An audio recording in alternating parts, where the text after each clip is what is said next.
you think you're doing?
Filthy pickpocket! What did you take?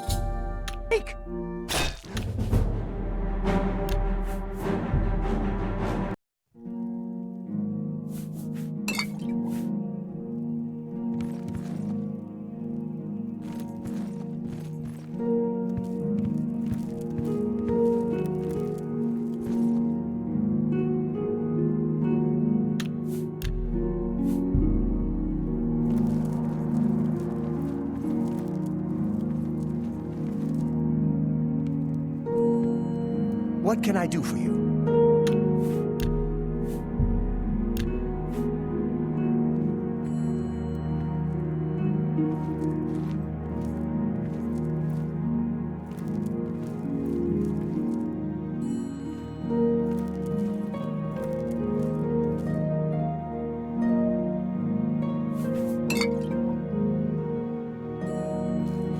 What can I do for you?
What's up?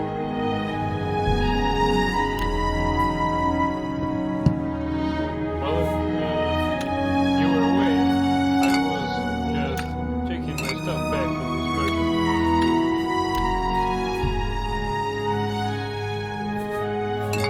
It is derived that taking one bottle at a time is more successful than taking a whole batch, so...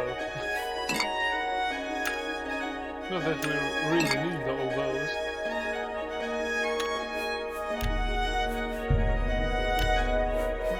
Alright, so let's go and level up anyway. We need to wait until Agramir leaves his house.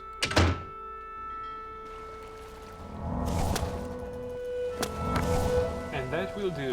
Oh yes, that will do.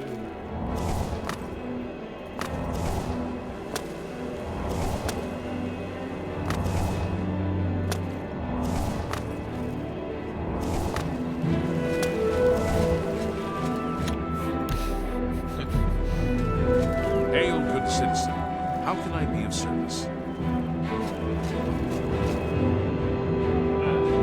It's all over, lawbreaker! You don't have anything, come on.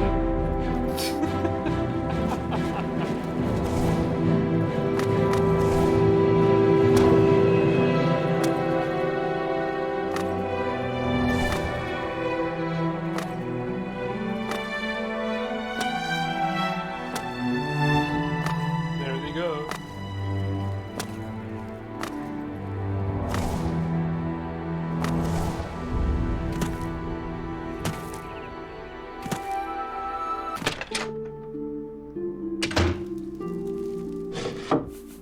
Okay, two debasers now. Oh, we can sell that. Not bad. You've stolen meat, back, restore fatigue potions. I think we can store 2 of these.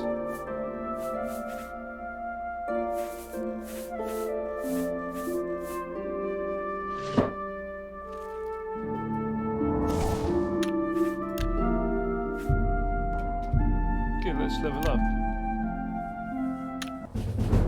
We have ascended to level 13. It's the most amazing thing. Yesterday, good night's sleep, and yesterday's mysteries are today's masteries. Oh yes. Let's take endurance, strength, and a bit more willpower.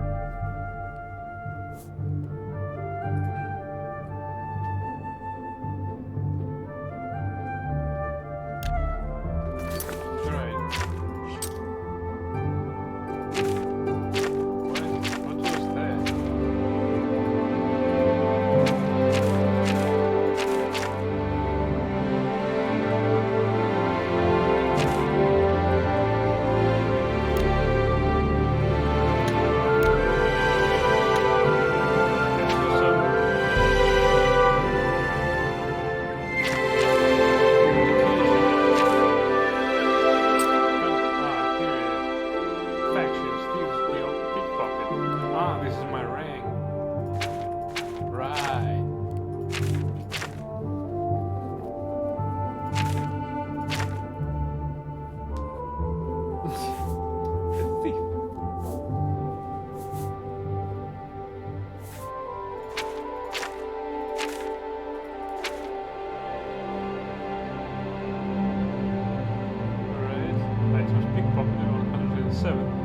stolen in 1796. Lost pig. 28. Books read 50. Jokes told 610.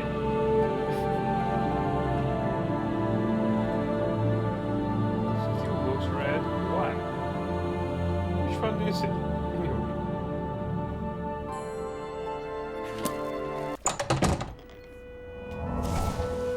Alright. Let's go see Agramir's house.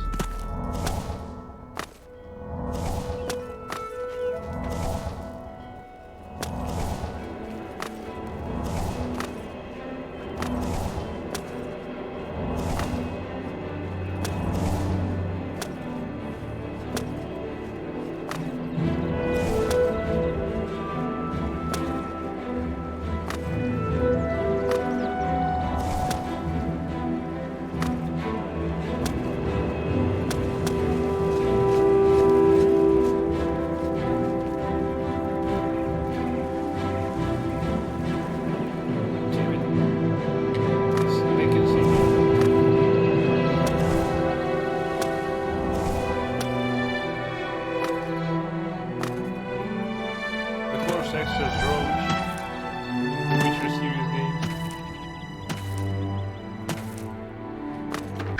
By the way, this horse is not mine. So if I take it, it will be considered stealing.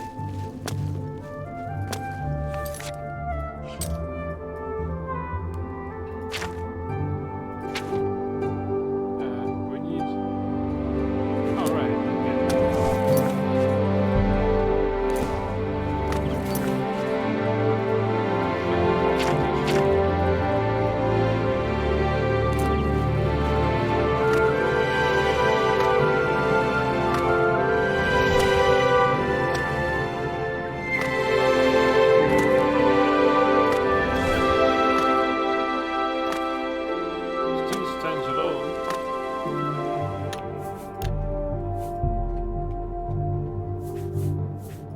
Stop!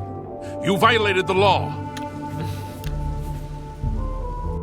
Spare copper. And he did. Maybe spare sword. It's all over.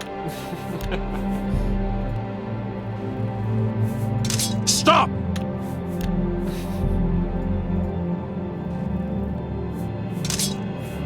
Yeah, that's right.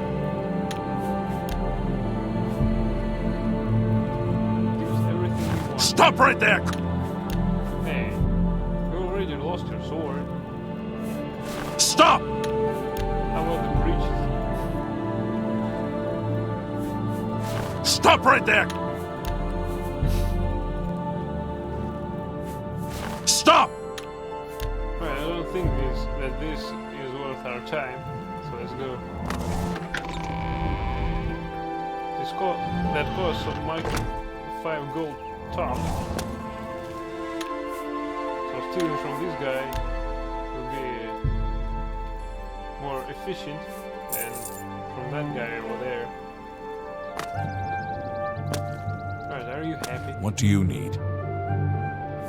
Look at the smile. Tell me more. If you run into trouble, come find me. We'll find him. He already helped us with his money. Oh, borrowing the buildings for free. I'd say if it can't be sold, then we'll sell it.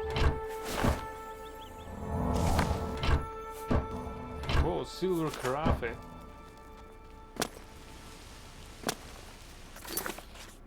Or carafe. I guess carafe.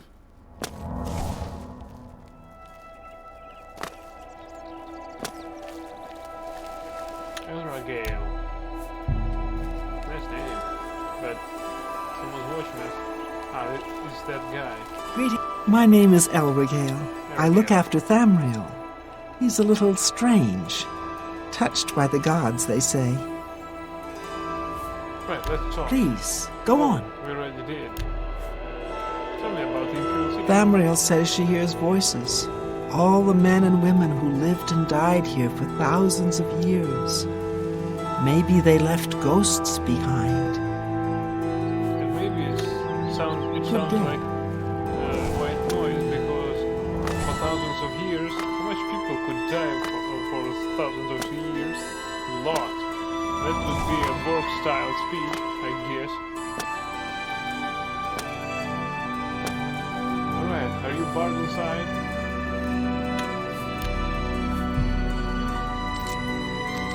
He's not.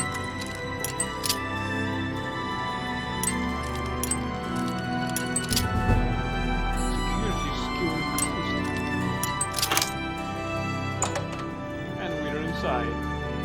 Funny that they told us about the jail right now. Steel claymore, steel longsword, leather cuirass. How can I say no to that? Brief history of the Empire. Biography of Barenzia. Volume 2. Brief history of the Empire. Volume 2. Let's take this Volume 4.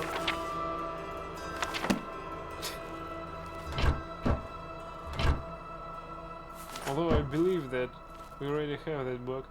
Biography of Barenzia. Let's take it.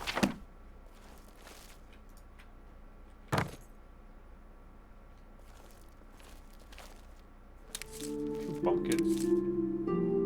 They shouldn't just lay around like that.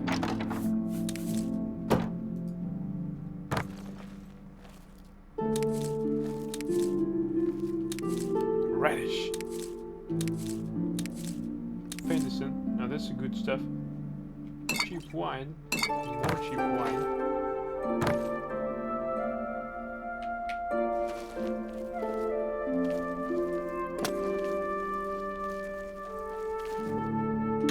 Agarmir's private quarters.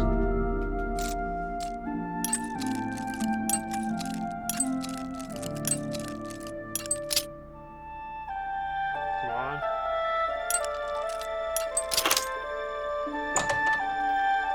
Relocation now, that's strange.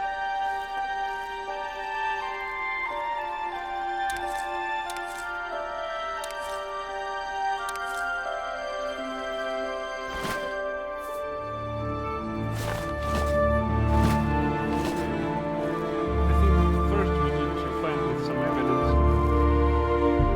You cannot sleep while trespassing. Alright. I forgot about that.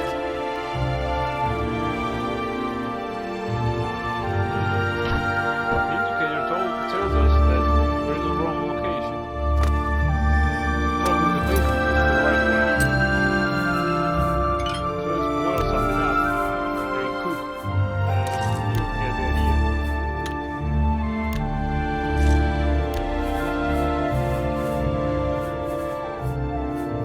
Where is restore health?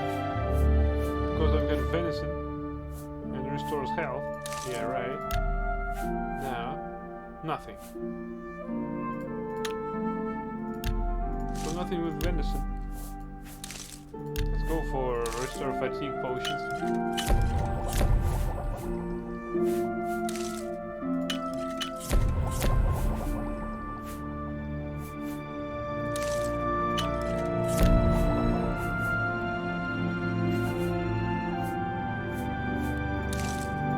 Radish.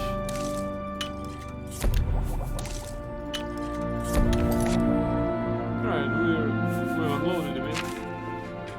That should be helpful.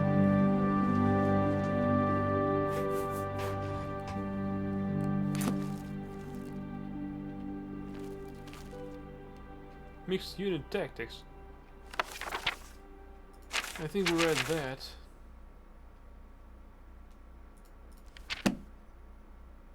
On Morrowind. No, pages. The Imperial Province by Eramanwe of Sunhold. After the conquest of Hammerfell, Imperial legions massed along the northeastern borders of Cyrodiil, and invasion fleets prepared in Skyrim. Initially, though the Imperial legions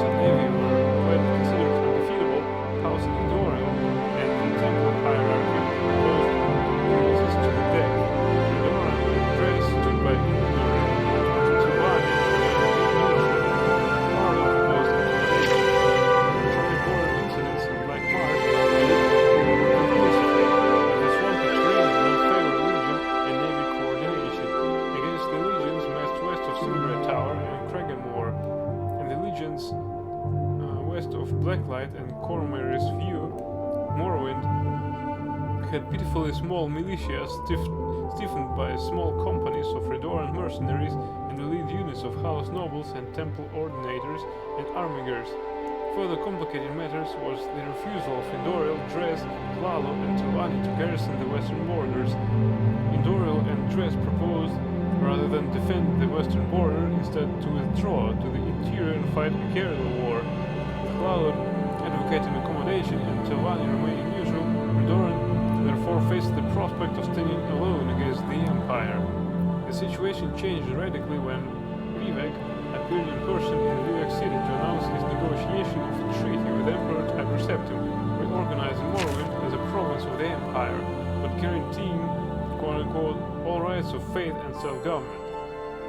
A shocked temple hierarchy, which apparently had not been consulted, greeted the announcement with awkward silence. Indoril swore they would resist to the death, with the loyal support of Dres, while Redoran, grateful for a graceful excuse to avoid facing the legions unsupported, joined with Hlaalu in welcoming the agreement. Telvanni, seeing which way the wind blew, joined with Hlaalu and Redoran in supporting the treaty. Nothing is known of the circumstances of the personal meeting between Septim and Vivek, or where it took place, or the preliminaries which must have preceded the treaty. The public reason was to protect the identities of the agents involved. In the West, speculation has centered around the role of Surin Arctos in brokering the agreement. In the East, rumors suggest that Vivek offered Medium to aid in the conquest of the Altmer and Somerset Isle in return for significant concessions to preserve self-rule, house traditions, and religious practices in Morrowind. The Lord Chancellor of the Grand Council and Indoril refused to accept the treaty and refused to step down.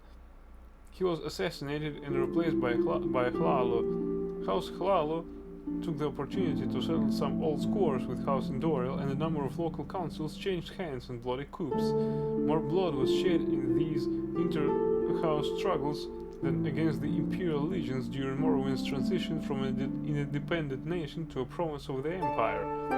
The generals of the legions had dreaded an invasion of Morrowind. The Dunmer were widely regarded as the most dreadful and fanatic foes, further inspired by their temple and clannish traditions. The generals had not grasped the political weaknesses of Morrowind, which Emperor Tiber Septim recognized and exploited.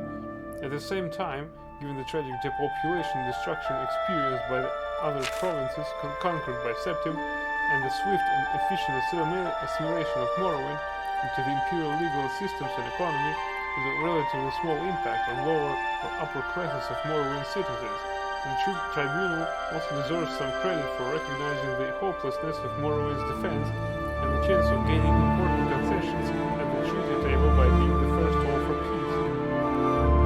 By contrast, many Indoril nobles chose to commit suicide rather than submit to the Empire, with the result that the house was significantly weakened in the period of transition, guaranteeing that they would lose much of their influence and power to House Hlaalu, which influence and power was waxing with its enthusiastic foundation of the Empire.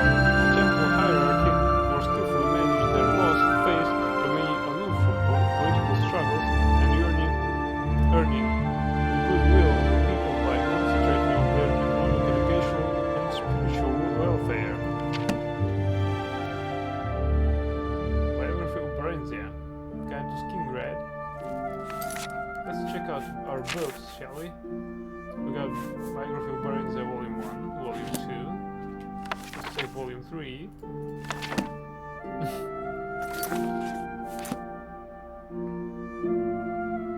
Guide to Jedinal.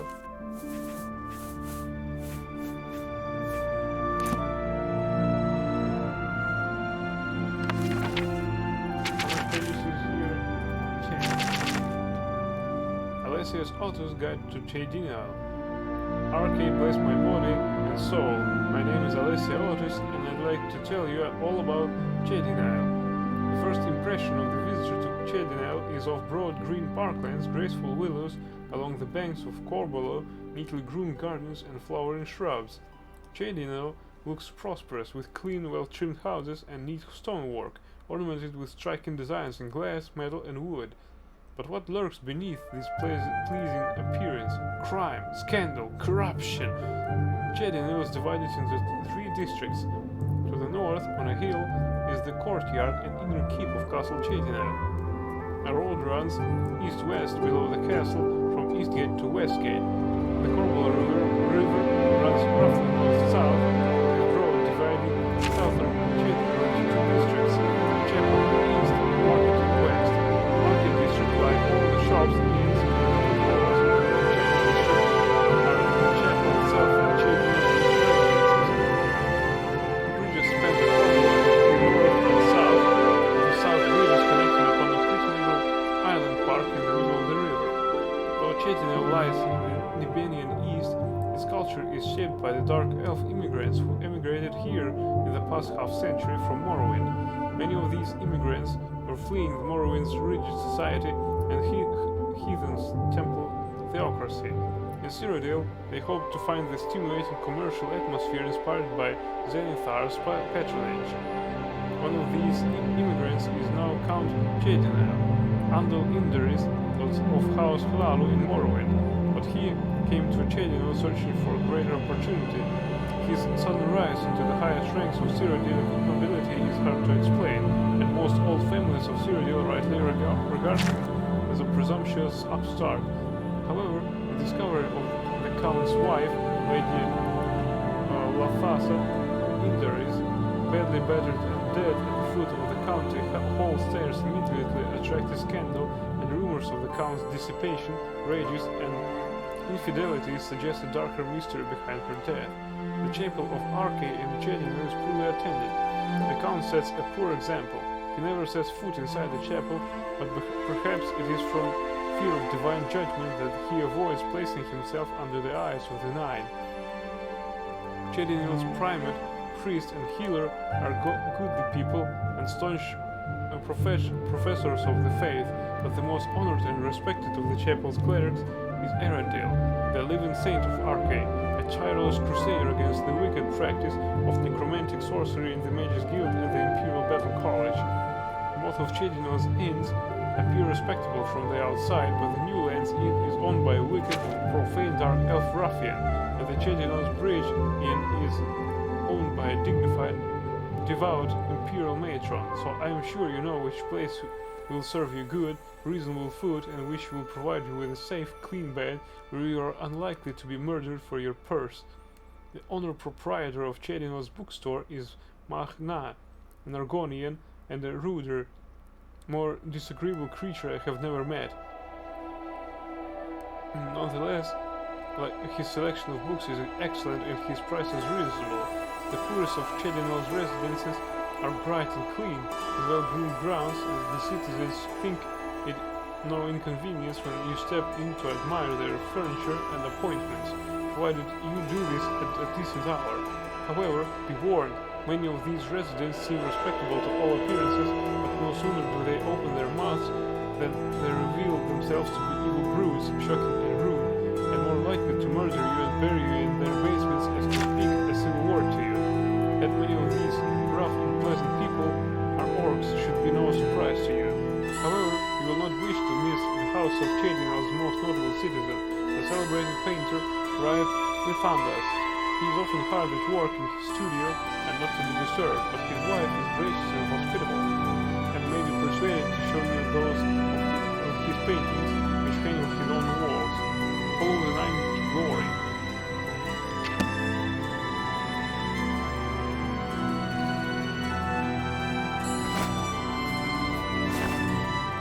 Flower.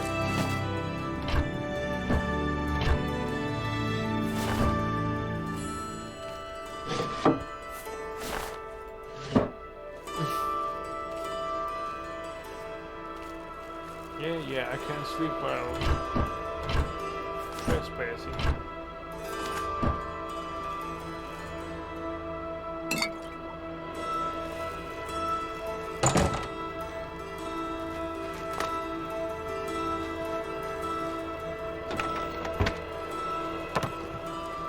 You won't mind.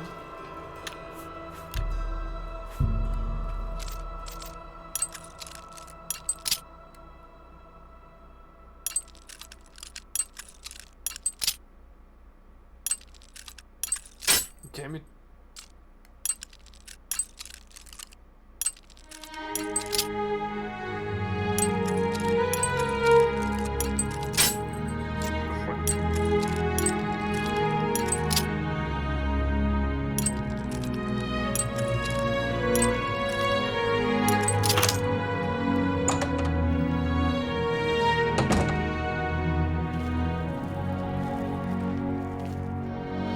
What's that?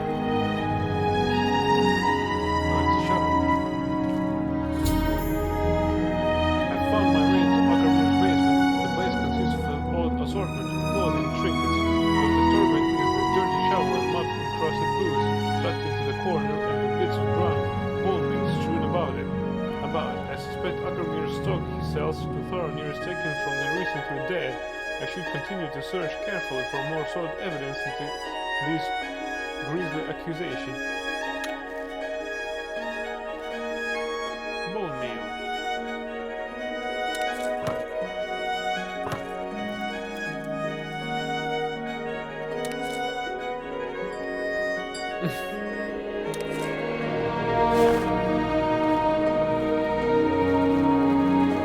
Macabre manifest. I found a manifest that seems to tell names of the recently deceased, but they were what was the bearer with their locations and Syria. I should take this macabre manifest and confront Thoronir, as he may not realize where his merchandise is coming from. Recently deceased, Fergus Magarian, Imperial City. Gilded doublet, green silk pants, gold trimmed shoes, gold ring. Xur Chedinel. Green and blue outfit, green velvet shoes, silver amulet with blue stone, silver ring. Nodor Cloud Seeker, Bruma. Fine silk robe, silk shoes, fine Asian cane with inlaid copper. Gold ring. Nodaria Withel, Breville. Blue dress, blue sweater shoes, fine silver necklace, gold ring with polished stones, gold ring with red stone. Kayla Swinchell, Breville. White dress and floral pattern. Gold trimmed cowhide shoes, gemmed necklace, gold ring and with onyx stones. Donglar, Leawin. Green brocade doublet, green silk pants, green velvet shoes with gold red trimming. Polished wood box with silver fittings. Small polished stout. What's that? Stout of azure stone in box. Polythenius Chedinel. Decorative leather armor with gold buckles, silver longsword, personalized, soft leather boots, glass ring. Oxford Gavinius. Or Gavings. I think Gavings. Anvil. Travel cloak with silver and green leaf fastener. Enchanted sword short with inlaid writing. Gold ring with inscription cursed. Leather-bound travel journal. Selina Rotona, Imperial City. Red velvet dress, red and gold velvet shoes, silver necklace with locket, silver ring with blue stones.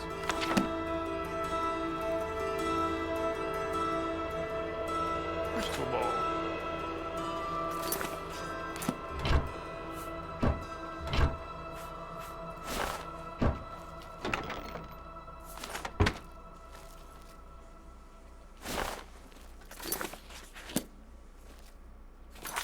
Let's see if we can brew something more, because we're getting too over-encumbered with all that.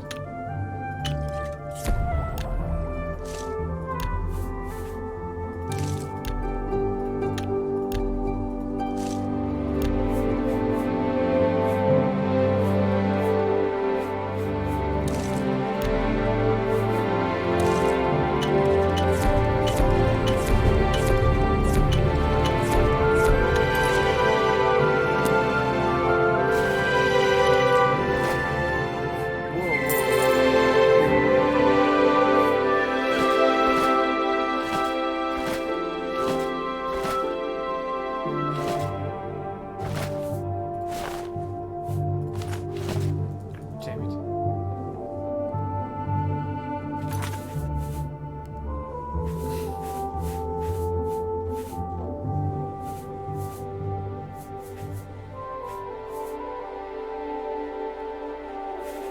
I think we need to throw away something.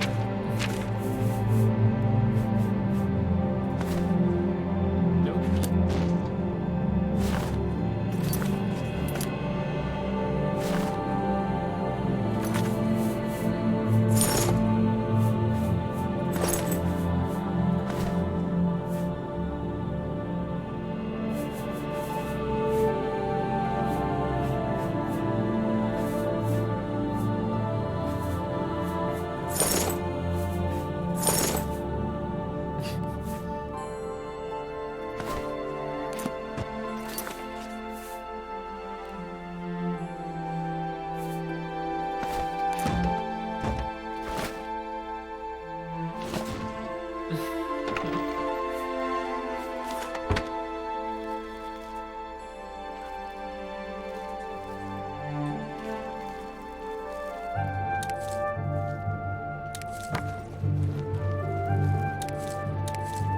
No. I don't want to be overcovered.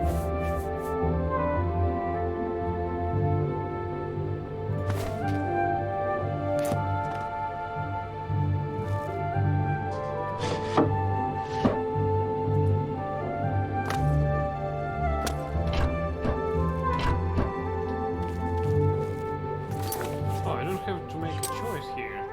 I can actually use his burden. And we can take everything with us.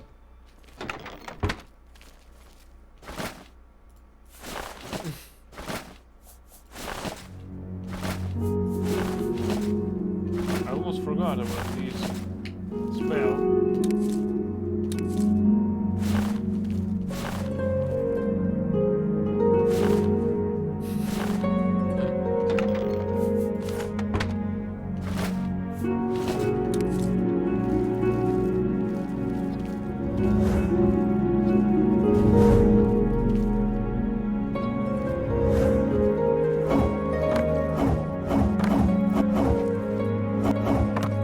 Alright, let's get out of here.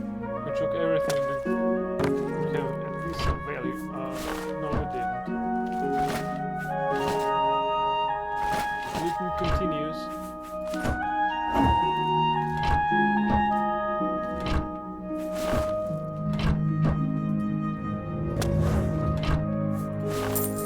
Nice.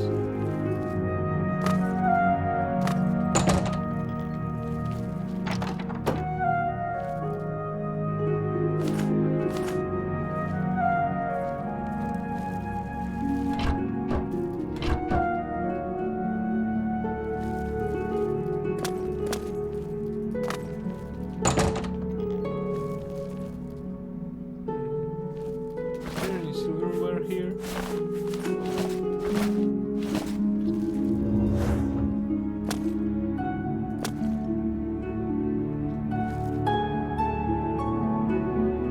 Report disaster at Ionith. Report of the Imperial Commission on the disaster at Ionith. Lord Potrade, Chairman. Part 1 Preparations. The Emperor's plans for the invasion of Akavir were laid in the 270s when he began the conquest of the small island kingdoms that lie between Tamriel and Akavir. With the fall of Black Harbor in Esraniet in 282, Uriel V was already looking ahead to the ultimate prize. He immediately ordered extensive renovations to the port, which would serve as the marshalling point for the invasion force and as the main supply source throughout the campaign. At this time, he also began the construction of the many large ocean-going transports that would be needed for the final crossing to Akavir, in which the navy was previously deficient. Thus, it can be seen that the Emperor's preparations for the invasion were laid well in advance before even the conquest of the Swanid was complete. It was not a sudden whim, as some have charged. When Prince Bashimon yielded the Swanid to Imperial authority in 284, the Emperor's full attention could be devoted to planning for the Akaviri campaign. Naval expeditions were dispatched in 285 and 286 to scout the sea lanes and coastlines of Akavir, and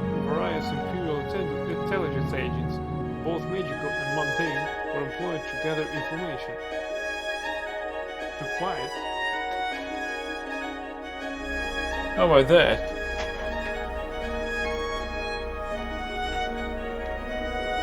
On the basis of all this information, the kingdom of the Tsaeski in the southwest of Akavir was selected as the initial target for the invasion.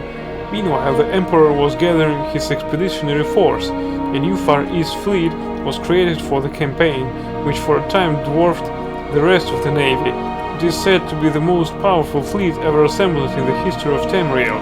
The 5th, 7th, 10th, and 14th legions were selected for the imperial landing, initial landing, with the 9th and 17th to follow as reinforcements once the beachhead was secured. While this may seem to the layman a relatively small fraction of the army's total manpower, it must be remembered that this expeditionary force would have to be maintained at the end of a long and tenuous supply line. In addition, the emperor and the army command believed that the invasion would not be strongly opposed, at least at first. Perhaps most crucially, the navy had only enough heavy transport capacity to move 4 legions at a time. It should be noticed here that the Commission does not find fault with the Emperor's preparations for the invasion. Based on the information available prior to the invasion, which while obviously deficient in hindsight, great effort had been made to accumulate, the Commission believes that the Emperor did not act recklessly or imprudently. Some have argued that the expeditionary force was too small. The Commission believes that, on the contrary, even if shipping could have been found to transport and supply more legions, an impossibility without crippling the trade of the entire empire, this would have merely added to the scale of the disaster. It would not have averted it. Neither could the rest of the empire be denuded of legions.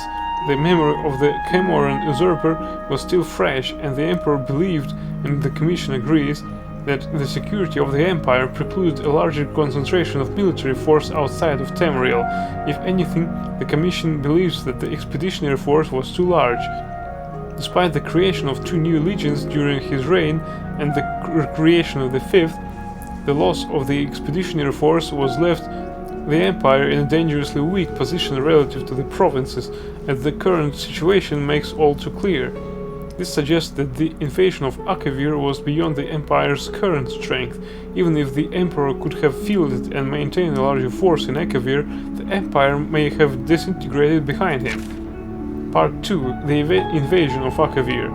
The expeditionary force left Black Harbor on 23rd Rain's Hand 288, and with fair weather landed in Akavir after 6 weeks at sea.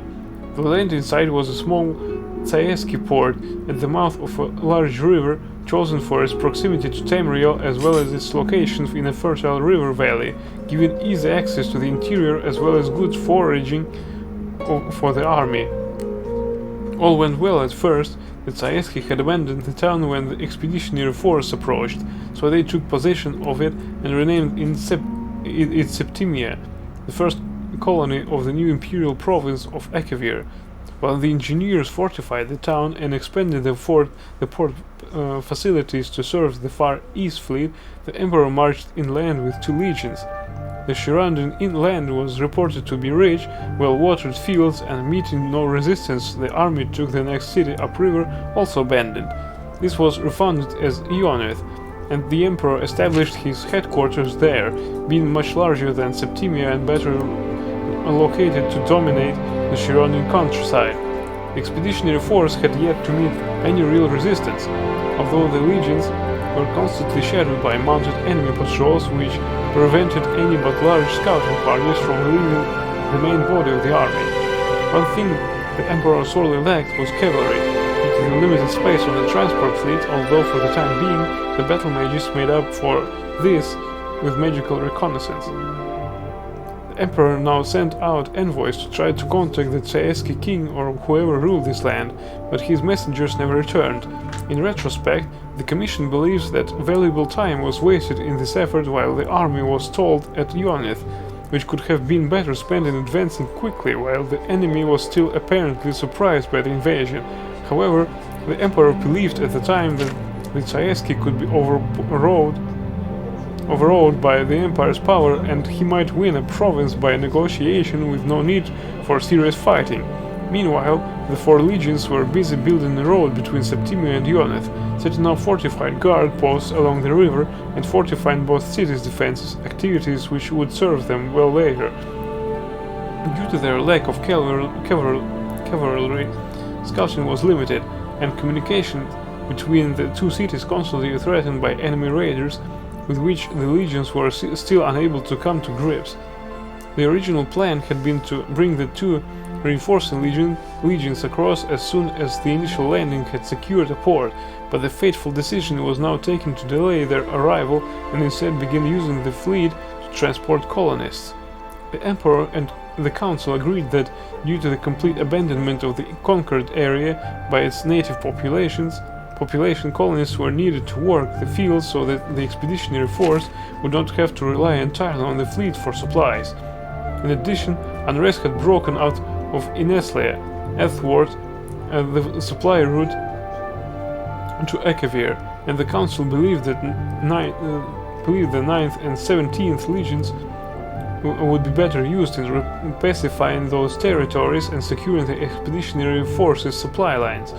The civilian colonists and their supplies began arriving in Septimia in mid-Hearthfire, and they took over the preparation of the fields, which had been started by the legionnaires for a spring crop. A number of cavalry mounts were also brought over at this time, and the raids on the two imperial colonies subsequently fell off. Tsaeski emissaries also finally arrived in Ionith, purportedly to begin peace negotiations, and the expeditionary force settled in for what was expected to be a quiet winter. At this time, the Council urged the Emperor to return to Tamriel with a fleet to deal with many pressing matters of the Empire while the army was in winter quarters, but the Emperor decided that it would be best to remain in Akavir. This turned out to be fortunate because a large portion of the fleet, including the Emperor's flagship, were destroyed by an early winter storm during the homeward voyage. The winter storm season of 288 to 289 was unusually prolonged and exceptionally severe, and prevented the fleet from returning to Akavir as planned with additional supplies. This was reported to the Emperor via Battle Mage, and it was agreed that the expeditionary force could survive on what supplies it had on hand until the spring. Part 3. The destruction of the expeditionary force. The winter weather in Akavir was also much more severe than expected. Due to the supply problems and the addition of thousands of civilians, the expeditionary force was on tight rations. To make matters worse, the Tsaeski raiders returned in force and harried any foraging and scouting parties outside the walls of the two cities. Several watch forts on the road between Septimia and Ionith were captured during blizzards, and the rest had to be abandoned as untenable. As a result, communication between the two cities had to be conducted entirely by magical means, in continuing strain on the legion's battle mages. On the 5th sun's dawn, a large entourage of Tsaeski arrived at Ionith claiming to bring a peace offer from Tsaeski king. That night, these treacherous envoys murdered the guards at one of the city's gates and let in a strong party of their comrades who were waiting outside the city's walls. Their clear intention was to assassinate the Emperor, foiled only by the vigilance and courage of troopers of the 10th who were guarding his palace. Once the alarm was raised, the Tsaeski inside the city were hunted down and killed to the last man. Needless to say, this was the end of negotiations between the Emperor and the Tsaeski. The arrival of spring only brought worse troubles. Instead of the expected spring rains, a hot, dry wind began to blow from the east, continuing with varying strength through the entire summer. The crops failed, and even the river, which in the previous year had been navigable by small boats far upstream of Ionith, was completely dried by the sun's height. This unknown of this was due to a previously unknown weather pattern unique to Akavir, or if the Tsaeski manipulated the weather through magical means. The Commission leans toward the former conclusion, as there is no direct evidence of the Tsaeski possessing such fearsome arcane power, but the latter possibility cannot be entirely ruled out. Due to prolonged bad weather, the supply fleet was late in setting out from Black Harbor. It finally left port in early Second Seed, but was again severely mauled by storms and limped into Septimia 8 weeks later, much reduced. Because of the increasingly desperate supply situation in Akavir, the Emperor dispatched most of his battle mage corps with a fleet to assist it in weathering the storms, which seemed likely to continue all summer. At this time, the council urged the Emperor to abandon the invasion and to return to Tamriel with the expeditionary force, but he again refused, noting that the fleet was no longer large enough to transport all 4 legions at once. The Commission agrees that leaving 1 or more legions behind in Akavir to await the return of the fleet would have damaged army morale. But the Commission also knows that the loss of 1 legion would have been preferable to the loss of the entire expeditionary force. It is the unanimous opinion of the Commission that this was the last point at which complete disaster might have been averted. Once the decision was made to send the fleet back for reinforcements and supplies, events proceeded to their inevitable conclusion. From this point on, much less is known about what transpired in Akavir, with most of the battle mages assisting the fleet. Communication between the expeditionary force and Tamriel was limited, especially as the situation in Akavir worsened and the remaining battle mages had their powers stretched to the limit, attending to all the needs of the legions. However, it appears that the Tsaeski may also have been actively interfering with the mages in some unknown manner. Some of the mages in Akavir reported their powers being abnormally weak, and the mages of the War College in Cyrodiil, who were handling communications for the council, reported problems linking up with their compatriots in Akavir, even between master and pupil of long training. The Commission urges that the War College make a particular study of the arcane powers of the Tsaeski should the Empire ever come into conflict with Akavir again. What is known is that the Emperor marched out of Yonith in Mid-Sun's Height, leaving only small garrisons to hold the cities. He had learned that the Tsaeski were massing their forces on the other side of a mountain range to the north, and he intended to smash their army before it could gather full strength and capture their supplies, of which he was in desperate need. This rapid advance seems to have taken the Tsaeski by surprise. An expeditionary force crossed the mountains and fell on their camp, routing the Tsaeski army and capturing its leader, a noble of some kind. But the Emperor was soon forced to retreat, and the legions suffered heavily on the retreat to Yonith. The Emperor now found himself besieged in Yonith, cut off from the small garrison at Septimia, which was also besieged. By this time, it seems that the efforts of the few remaining battle mages were devoted entirely to creating water to keep the army alive, a skill not normally emphasized at the War College. The fleet had arrived safely back to Black Harbor, thanks to the battle mage corps, but all attempts to return to Akavir were frustrated by a series of ever more savage storms that battered Esroniet throughout the rest of 289. The Council's last contact with the Emperor was in early Frostfall.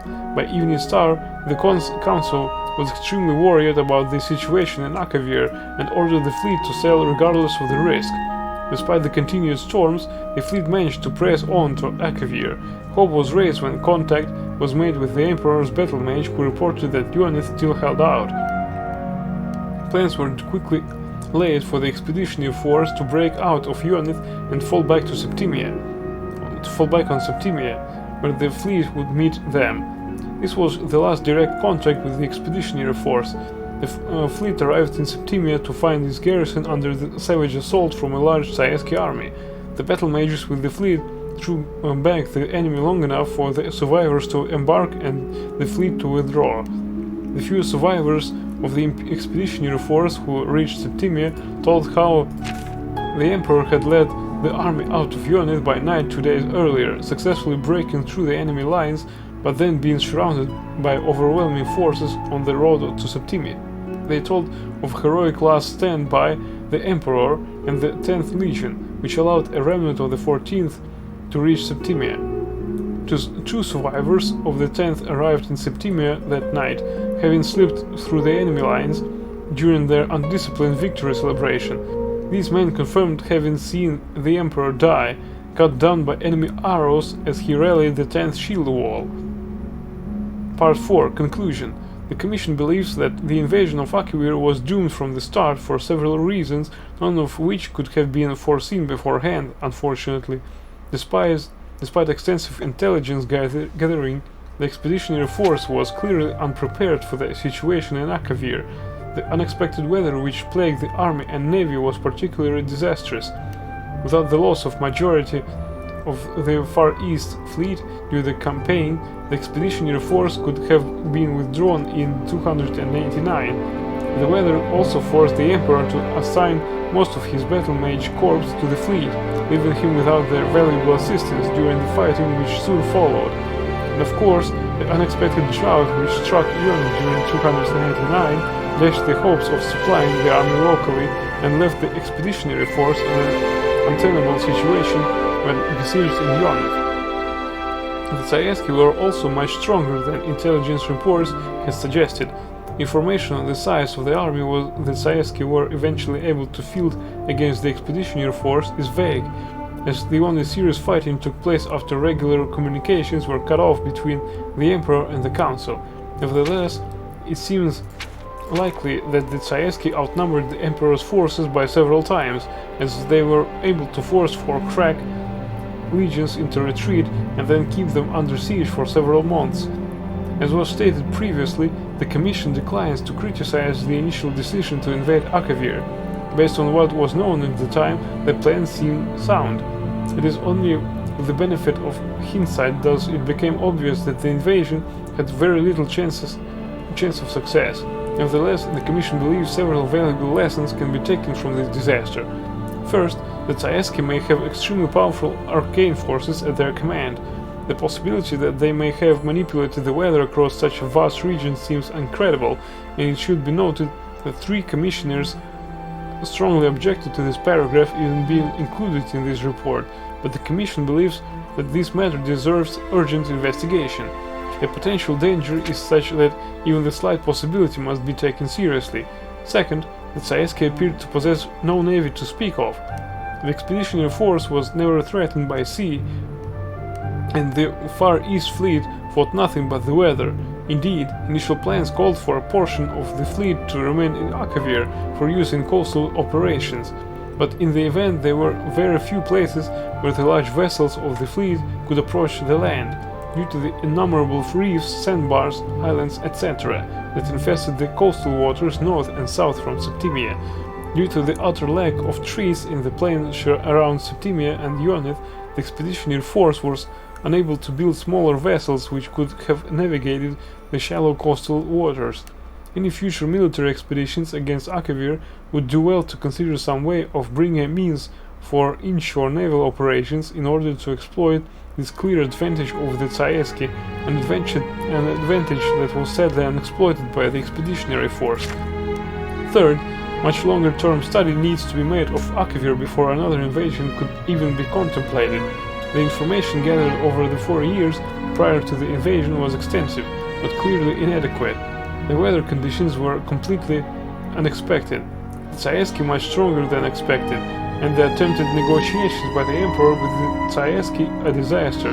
Akavir proved alien beyond expectation, and the Commission believes any future attempt to invade Akavir should not be contemplated without much greater knowledge of the conditions, politics, and peoples of that continent than presently obtains. Finally, the Commission unanimously concludes that, given what we now know, any attempt to invade Akavir is folly, at least in the present state of the Empire. The Empire's legions are needed at home. One day a peaceful united Empire will return to Akavir and exact severe retribution for the disaster at Ionith and for our fallen Emperor, but that day is not now, nor in the foreseeable future. Well now, the time is 11:22 p.m. 11:22 a.m.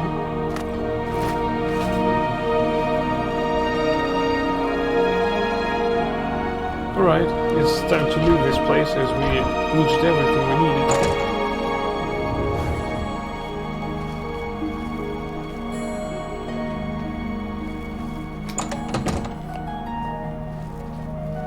First we need to unload.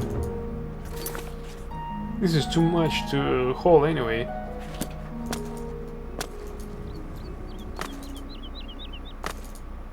And we still have very much time before Thornir goes home, and we could, you know, confront him. I think we already looted this guy. Yes, we did. Stop right there, criminal scum!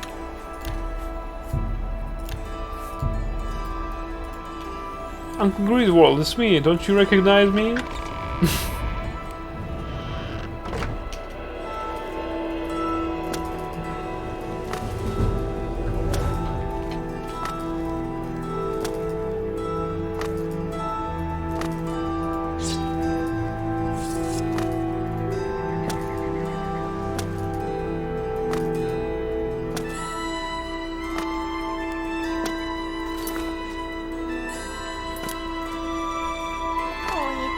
Old beggar.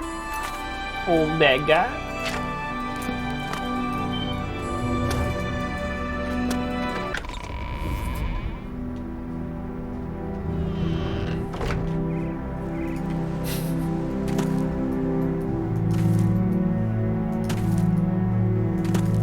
I'm curious whether horse can haul our ass while we're over encumbered.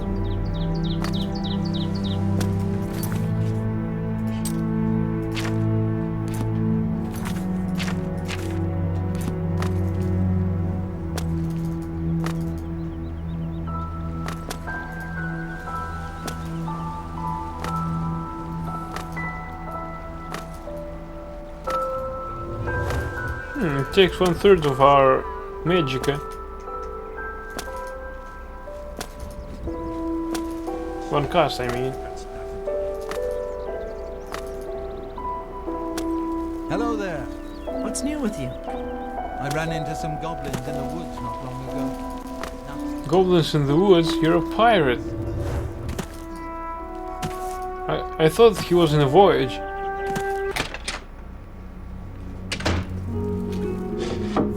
Alright.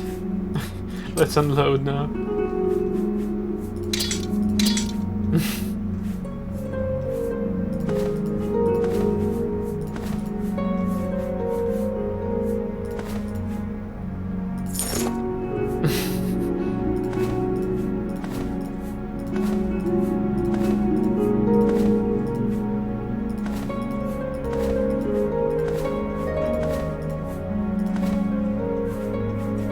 Whoa, there's too much.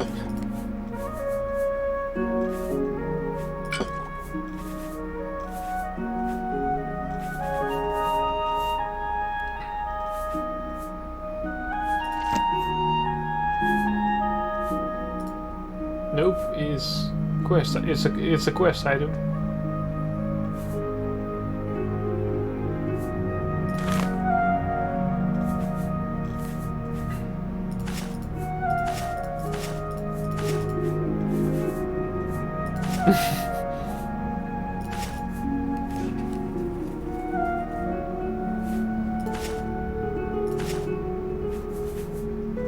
We've still got too many supplies.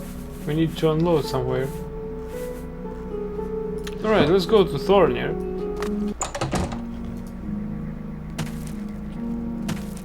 Oozle Gru Come on. Give me money.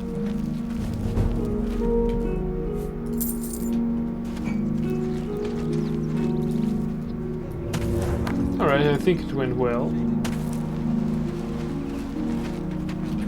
Aden rail.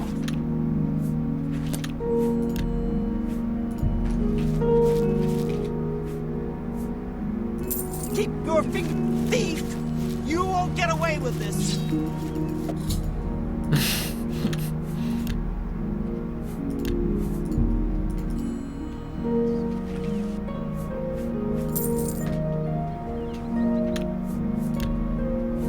She has a bow. Nice, thank you. Now, can you please teach us some more security skill? No? Be seeing you. Oh, it was pure. Alright, you're useless.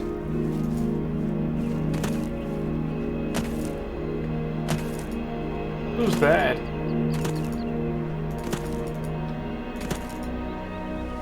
What are you doing out here? Hilo the Outlaw.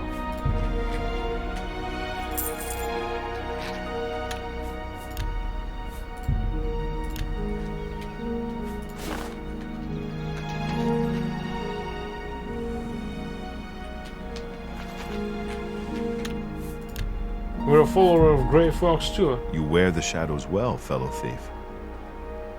Indeed, fellow thief. Shadow hide.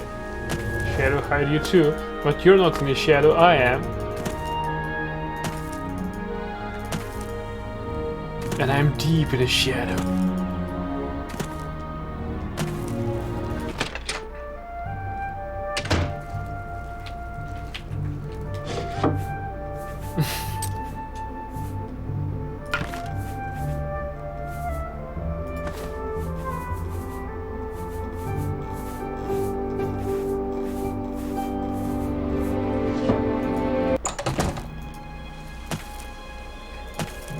Right, let's go to Thornir, let's cut the crap. How goes it? They say that when you murder someone, the Dark Brotherhood comes to you in your sleep. It's how they recruit new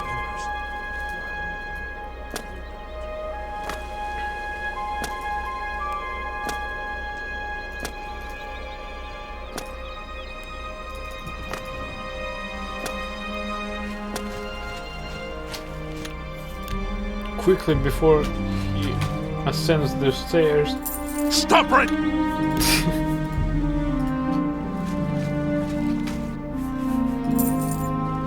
Thank you.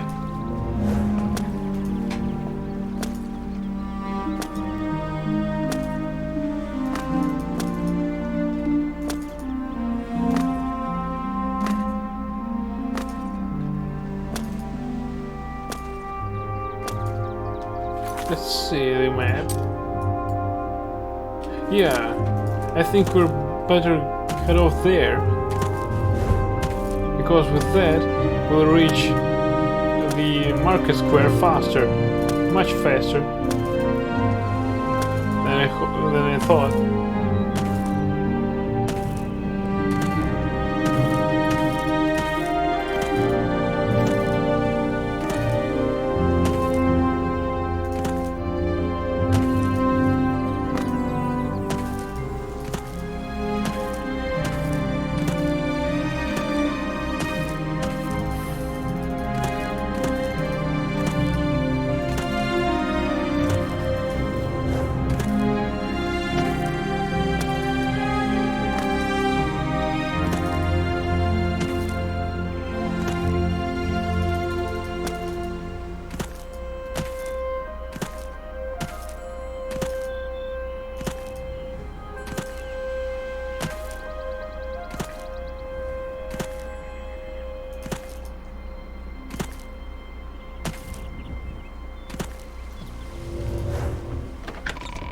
What? Arboretum? What the hell? Oops. That was an arcane university. I thought it was an imperial prison. Damn it. What an oaf I am. Alright, let's go to the city market.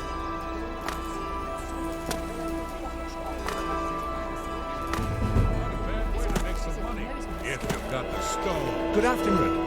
Good afternoon. Yulin Athro, of the Kraganmore Athros.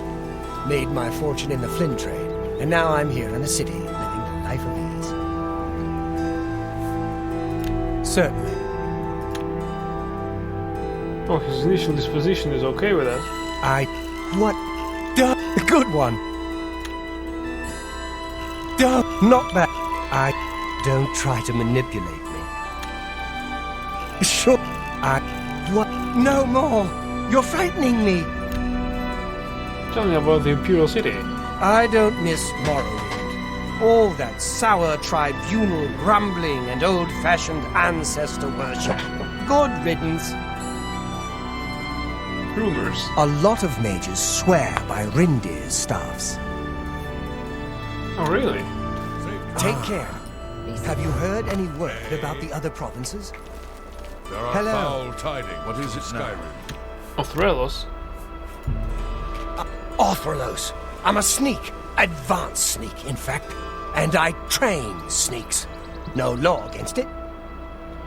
Alright. Tell me about the Imperial City. Oh, but first...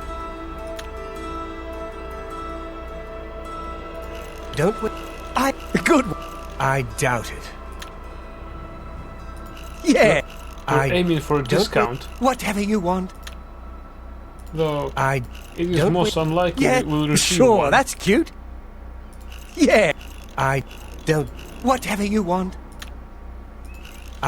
Not now. Yeah, I get it. Yeah. I don't. Yes, good one. Tell me about the Imperial City. The watch can't touch me. I'm careful, private-like.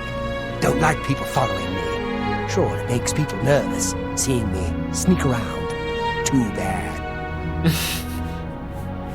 Tell us the latest rumors. I needed some cash, so I went to see Jensen.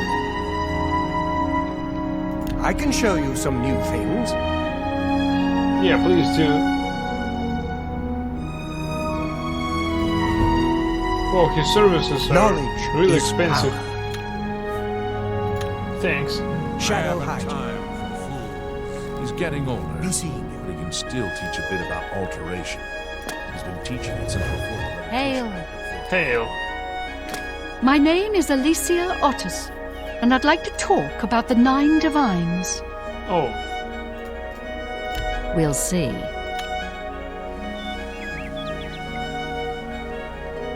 That's just what a ugh, that's foul. That's just goodness. What a ugh, that's foul. You can't goodness. Really? You're revolting. You should be Is that? No. What a great story. That works for me. tell us about Imperial City. St. Alessia has blessed our city and all its people. Visit the Temple of the One and renew your faith. By the way, this is the same Alessia Otis who wrote all these books of guide to cities. Take care. Thanks. Heard any news from the other provinces? I understand Daedra We've got some stolen books. worship is Could she becoming write an increasingly- autograph? My name is Hagar. I don't get out much. Too many books to read. Tell me more. That's enough. Not now. Not later. Not ever. All right, I get it. Take care. What can I do for you? You're a strange person, I'm listening. Adrian Decanius.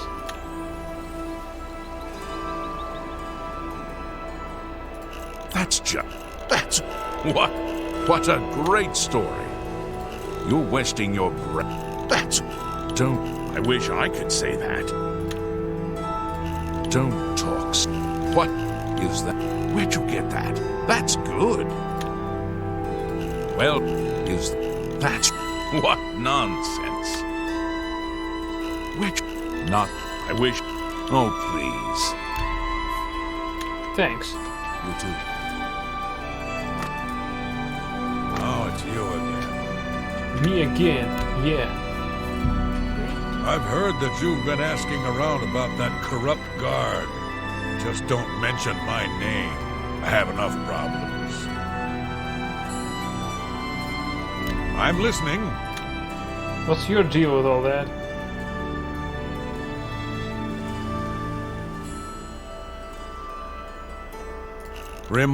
No, don't. Sorry, I don't get it. Ike's? What? That's just. What a great story. No more. Not. What a. I wish I could say that. Sorry, Ike's? Don't try to manipulate me. That's just. What a great. Ike's? Not now, not later, not ever. No, don't. Sorry. Well done. You're good. Well done, you're good. Tell us the latest rumors. I know that Dovanaran is getting up in years, but he still knows a bit about alteration. Alright, tell us about corrupt Imperial Watchman. The bastard took every coin I had with me. I don't know his name, but I know his face. Ruslan and I were shopping at Jensen's when he accused us of stealing. We turned out our pockets to prove we were innocent, but he didn't care. And we had to pay the fine, or he was going to march us off to jail. He's shaken down most of the shopkeepers in the market district. They're all too afraid of him to do anything. Jensen wouldn't even talk about it. Someone ought to do something about him. I'm going to keep him. Thanks.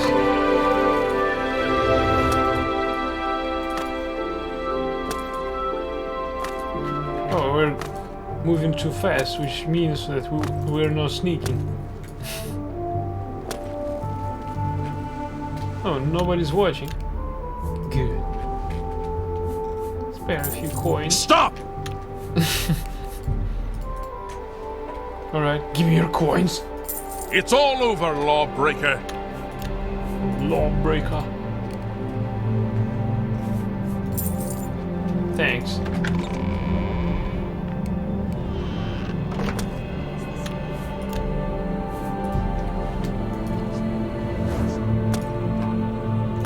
That's how they recruit new members.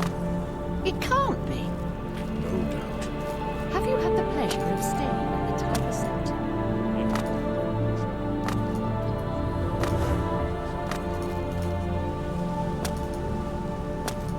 I wonder if we can launch fireballs left and right while we're running without any, you know, consequences.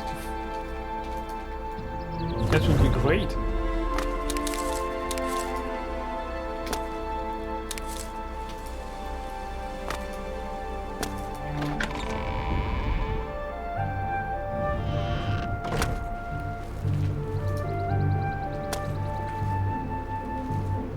Alright.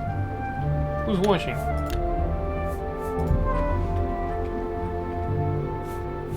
Stop!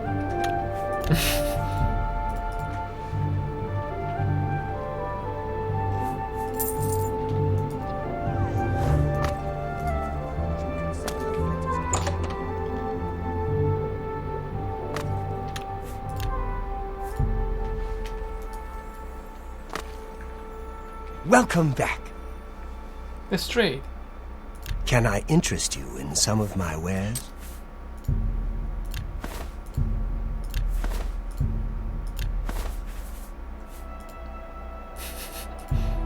You got a great deal there. He's not interested in our bow because it was An stolen. excellent bargain.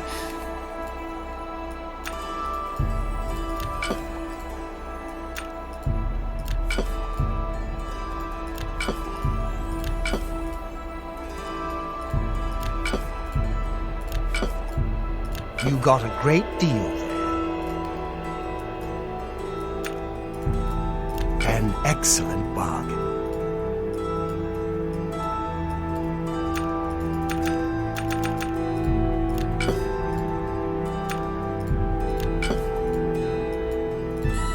You've made a good bit of gold.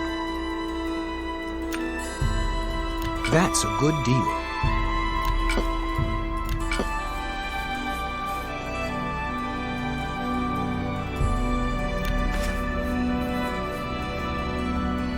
Another satisfied customer. Can I By the way, interest you in some of my Can you wares? interest me in some of your wares? No, he can. I will not accept your accusations without evidence. What are you talking about, damn it? Welcome back. I can't believe what I'm seeing in this book. I'm mortified to think these things here were once on the bodies of the recently deceased. It's just too horrible to comprehend. I don't even know what to say. I guess an apology is not enough. What can I do? Help me catch Agarmir. Yes, that's the least I can do. First and foremost, I will never meet with him again. I can promise you that. Secondly, I remember him mentioning a place he had to be this very day. Yes, that's right. He said that he wouldn't be able to do anything else, as he had something important to do. You don't think he would dig up another... Oh, no, he wouldn't. But I guess he has been. Oh, my. What have I done? Don't worry, I'll stop him. Yes, you do that. And in the meantime, I'll decide what to do with all these ill-gotten things. I'm so sorry.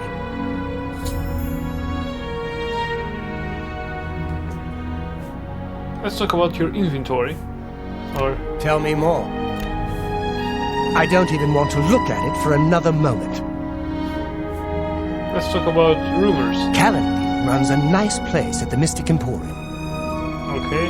Let's talk about Taker from the Dead. I hope everyone can forgive me for not doing a better job checking up on my sources.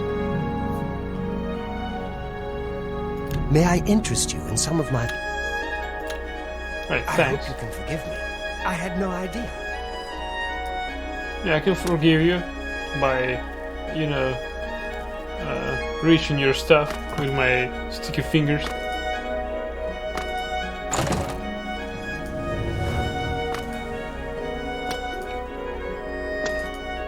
Curious. Can I assault Agramir now?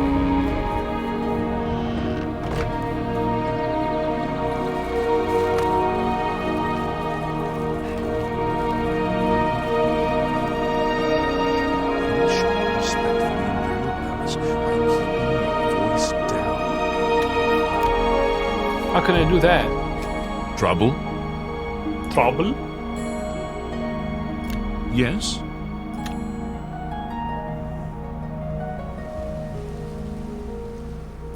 Well, you... That's... Goodness. What can I say? I wish... Ugh. You... No. You do me too much honor. You can't...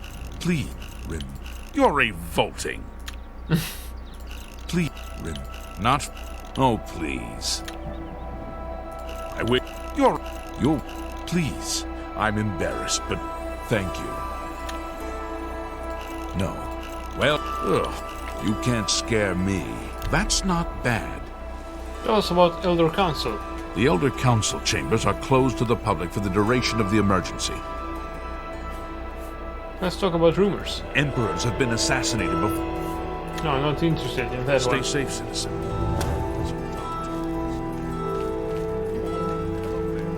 Have you ever spoken to Rasan about learning to be an armorer? I've never used his services, but I hear he's a good teacher. Be seeing you. Greetings, Kachi. It's Kaji. you. Hi. It's me. Hello. I'm Calla Electus. My job is making sure my husband Amantius doesn't go out with his clothes on backwards. It's cute, really. Such a genius and can't find his own socks. It's a full-time job keeping him in matching outfits. Isn't that the guy that is dead now? We'll see. I salute you, most impressive. Yeah. No, not Jamie? now, not later, not ever. Yeah. Don't breathe. You're wasting your breath. I'm not. Good one. Not my. You can't scare me. Don't waste such. You're wait. Yeah, I get it. That's not bad. Tell us about the Imperial I City. find things to do. I manage the house, make sure Amantius doesn't starve or run out of ink. Take care. Hello there. Hello. Herminia Sin. Herminia Sinner, amateur scholar of the ancient elves, dabbler in the arcane arts. How can I help you? We'll see.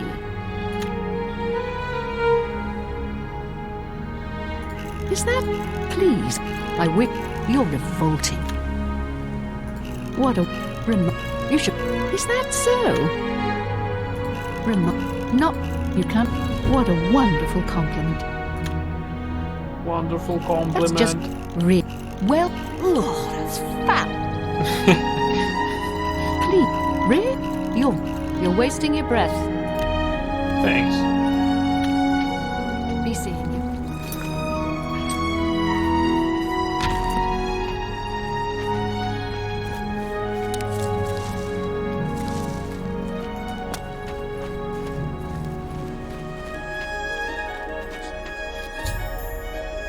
noticed that the door to the Trentius family mausoleum has been unsealed. This must be Agramir's doing. I should proceed inside.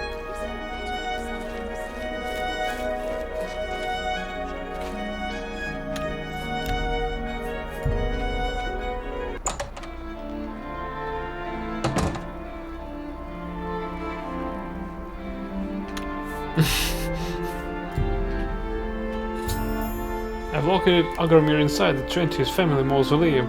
It appears as though he is attempting to desecrate another grave along with someone else I don't recognize. I need to convince him to stop this heinous act.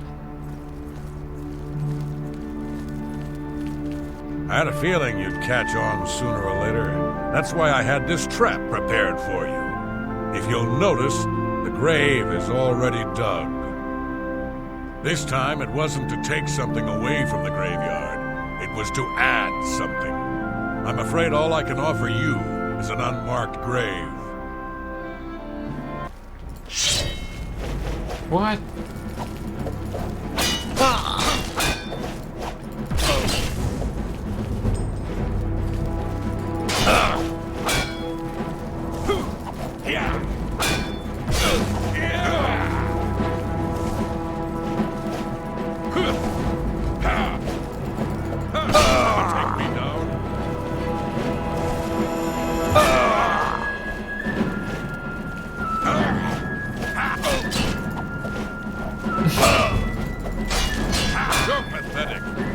No, you.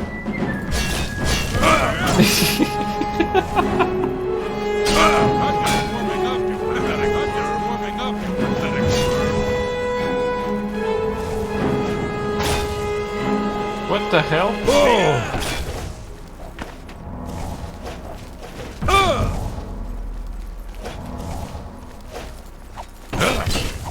I fought mud crabs more fearsome than you. Damn it. Needs a key. You're pathetic.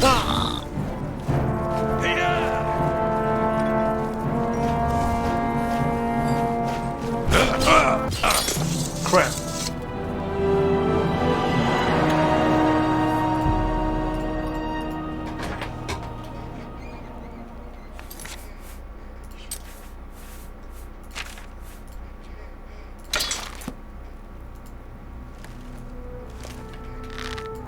By the gods, there's a psychopath paying some. What? While there's no need. Stop! You violated the law. Pay the court a fine or serve your sentence. Your stolen...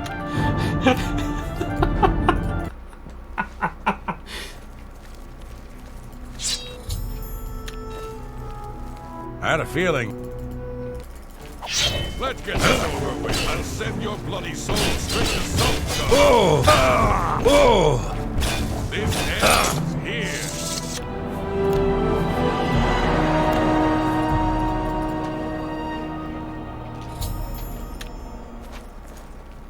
I had a feeling.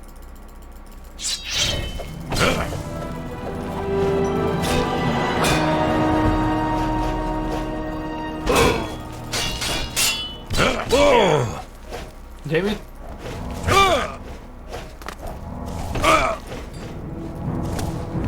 I think I'll need to use one of my potions.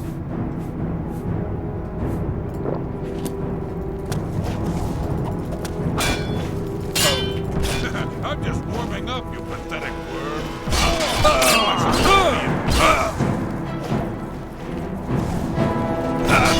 Die, Colonel. Let's get this over with.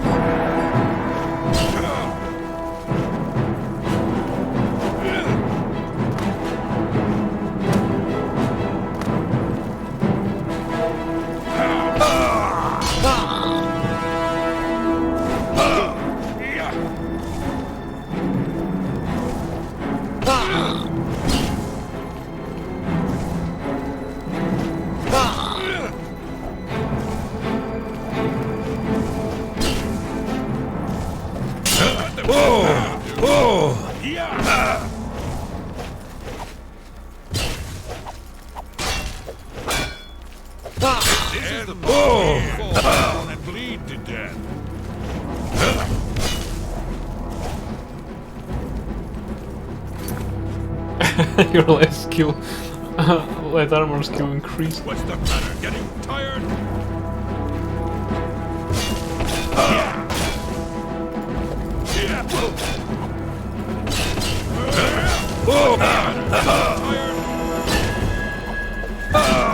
Mud crabs, more fearsome than you.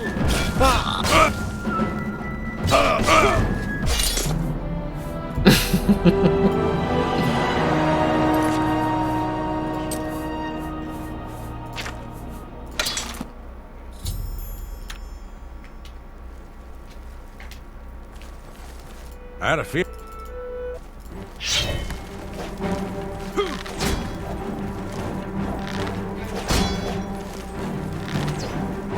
I fought mud crabs, more fearsome than you.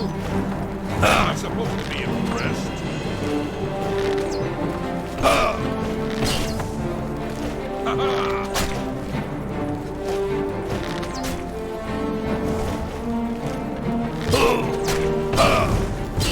I fought mud crabs, more fearsome than you.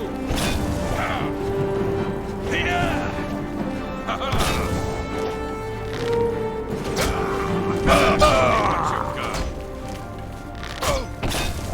I fought mud crabs, more fearsome than you.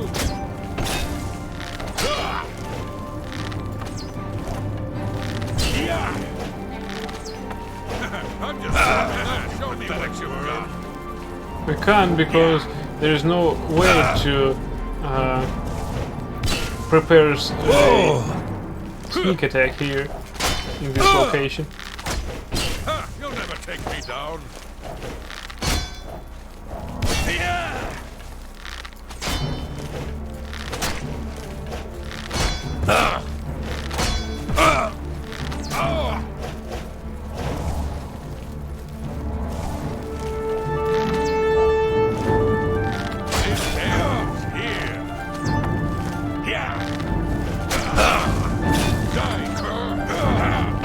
Damn it!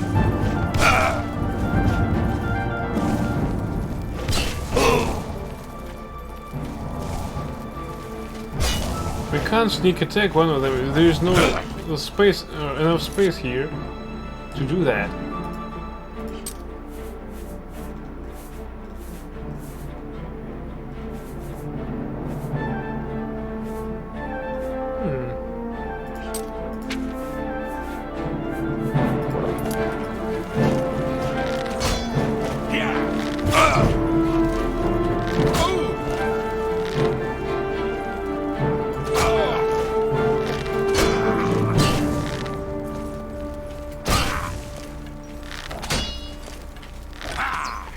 Send your bloody soul straight to Sovngarde.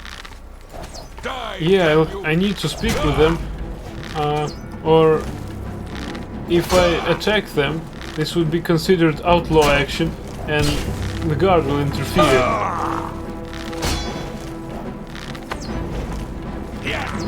This is the disadvantage in this quest.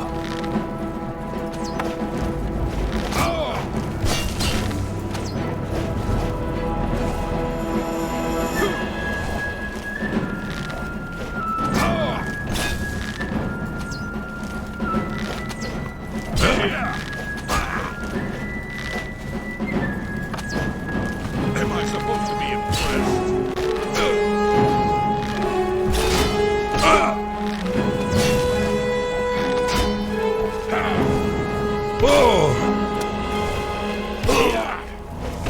Why won't you die?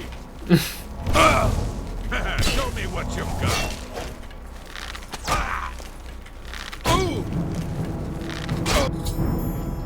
Agromir has been slain. Since the penalty for grave robbing is death, it somehow seems as though justice has been done. I should search the grave site for anything potentially incriminating.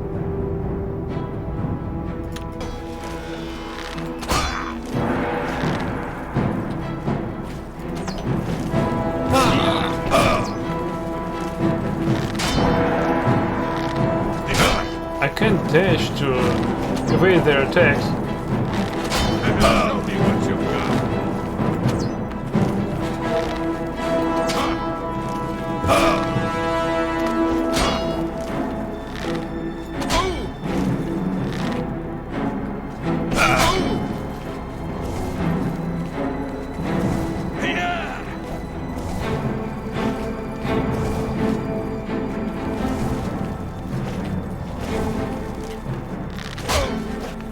Let's try to use knife against you.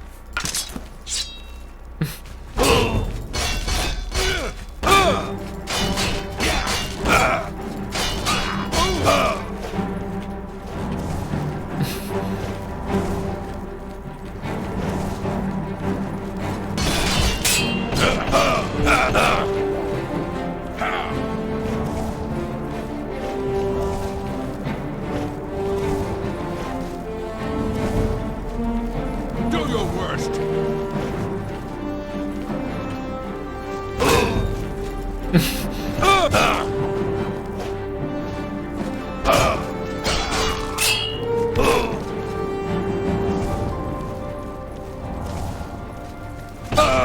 ends here.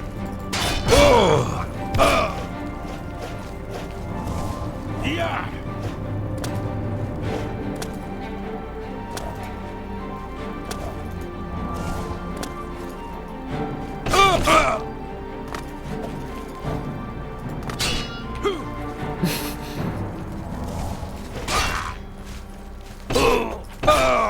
Damn it.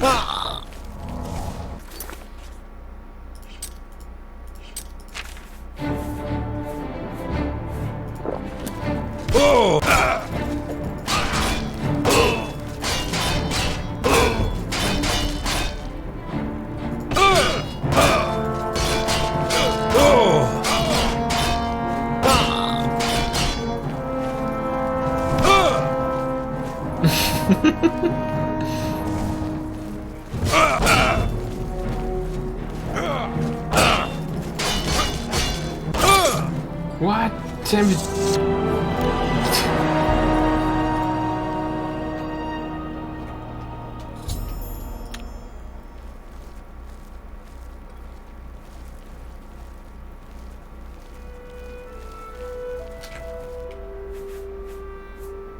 Keep your fingers to yourself.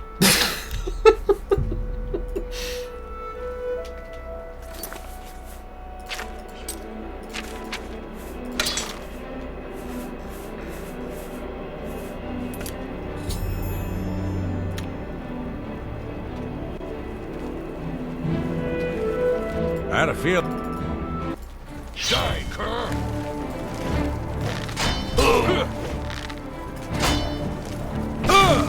Show me what you've got.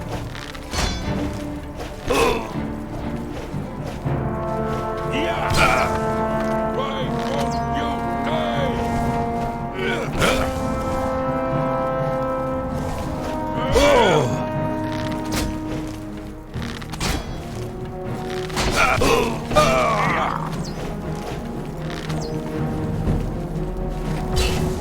I'll send your bloody soul straight to Sovngarde.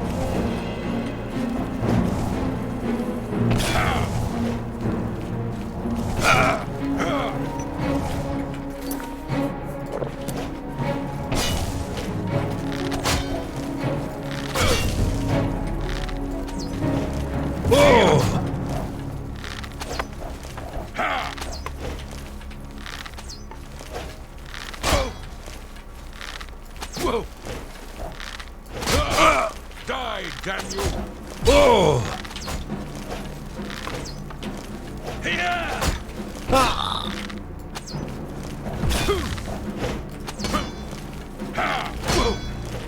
Show me what you've got.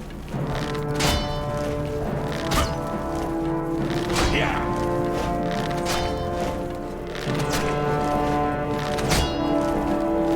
Die, cur! This ends.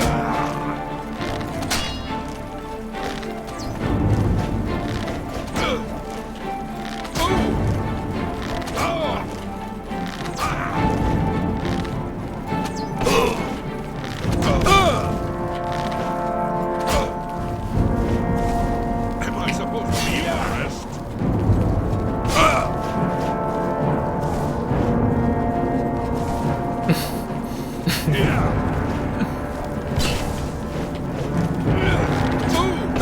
I'm just warming up, you pathetic worm.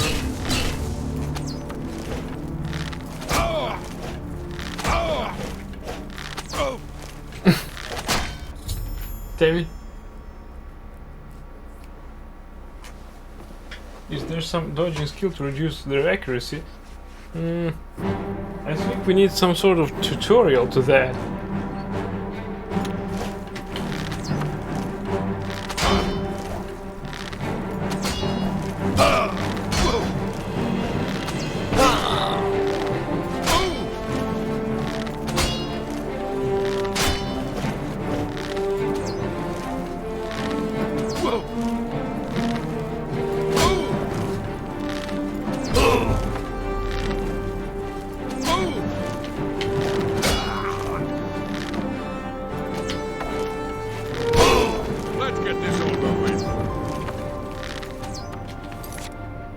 Yeah, let's get this over with.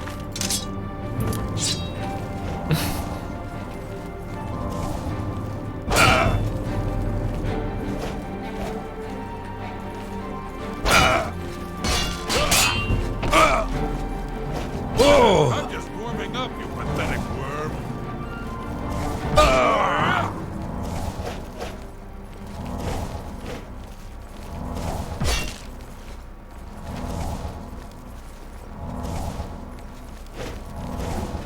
Yeah.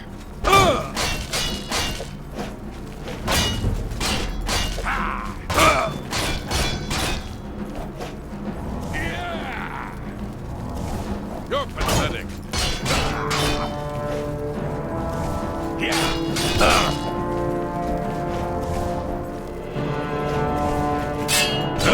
Jamie, it wasn't obvious that he was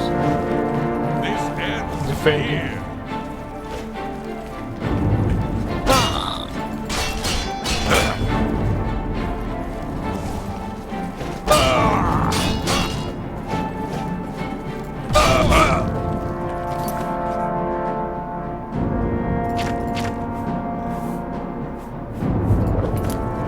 Damn it.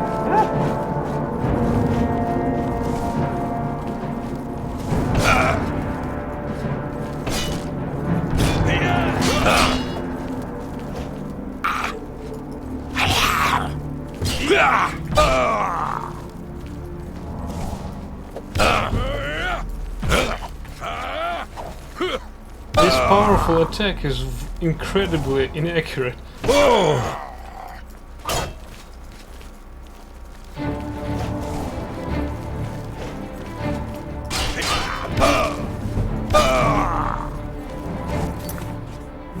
Die, cur.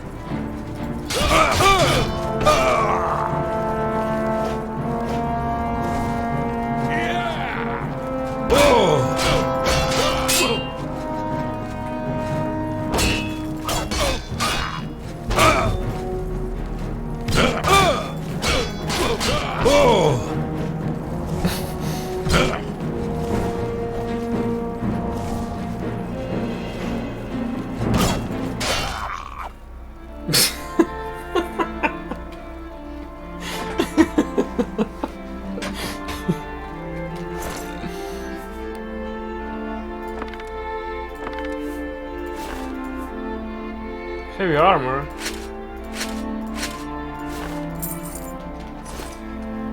Elven longsword.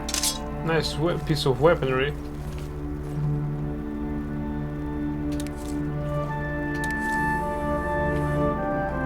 Lord Belirius Trentius. I think we need to save the game before it crashed or something like that. Debater. Another one. We're encumbered? Okay.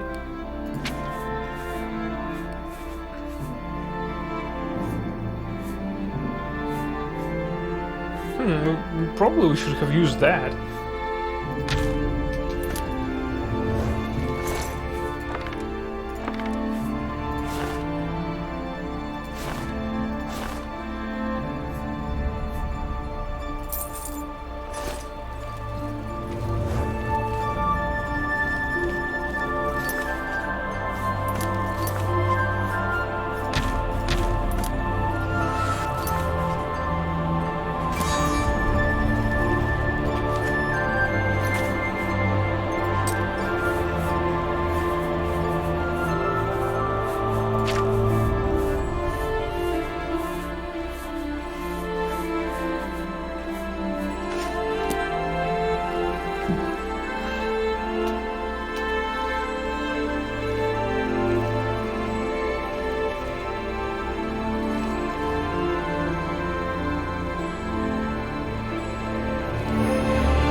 another arrow. Damn it. Oh. It's a key.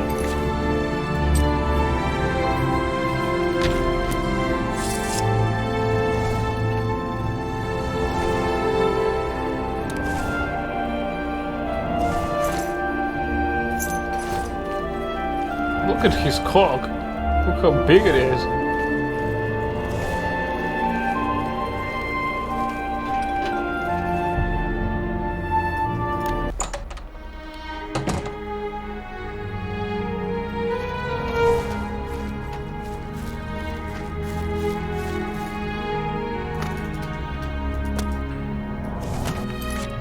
The time is 7:33 p.m.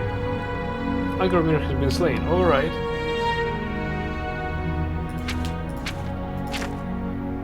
No waypoint now.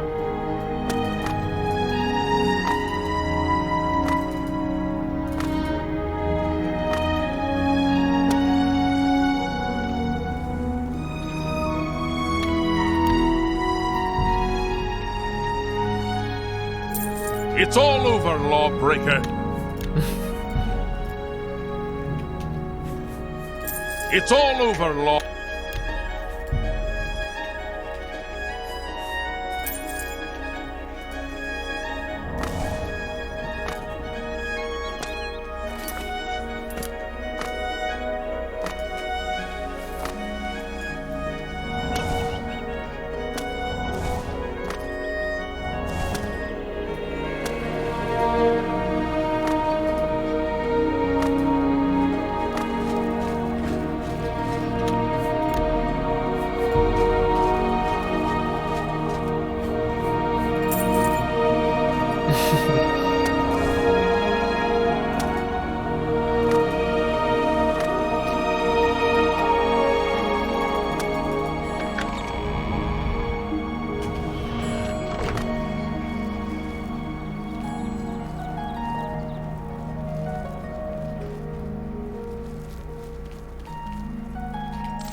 Oops.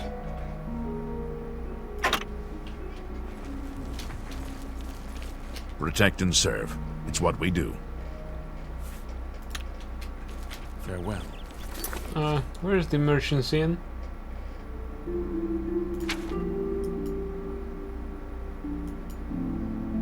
Alright.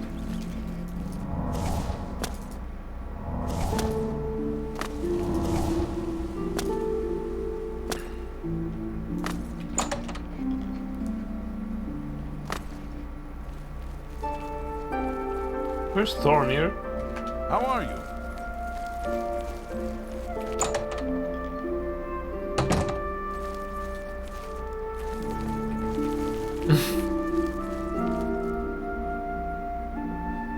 Nobody here.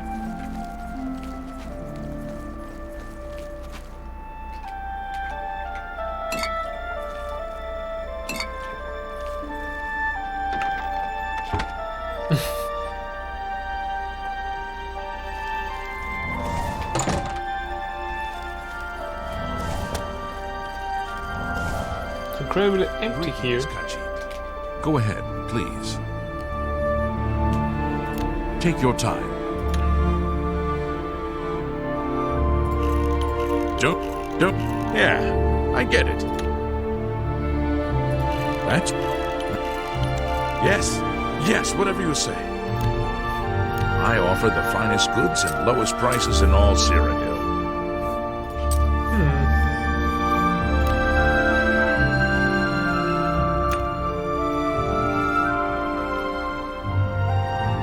Let's try 60. You've got to be kidding.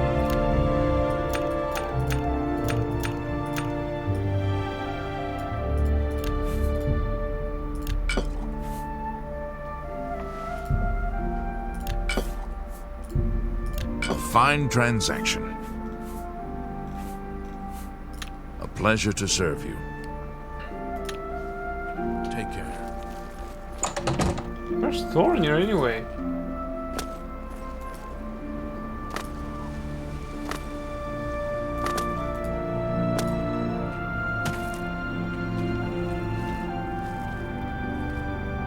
Who's watching us?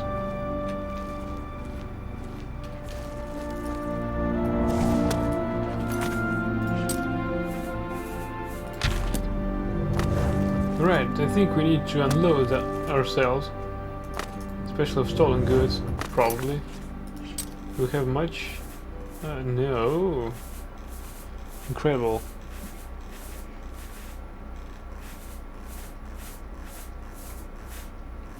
Most of our goods are just goods. We'll accept that. Elven longsword. I think we can store some weaponry.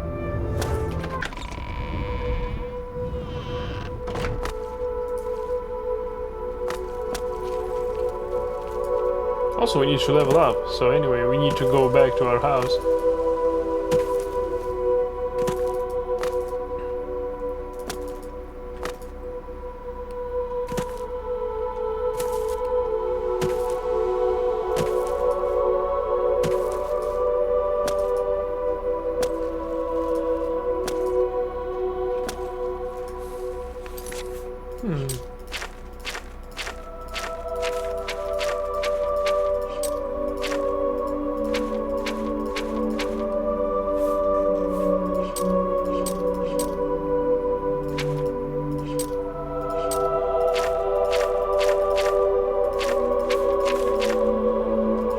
I was seeking for any tutorial.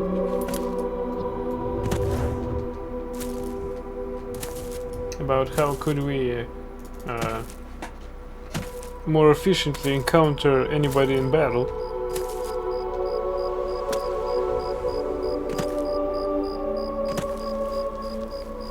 Hello.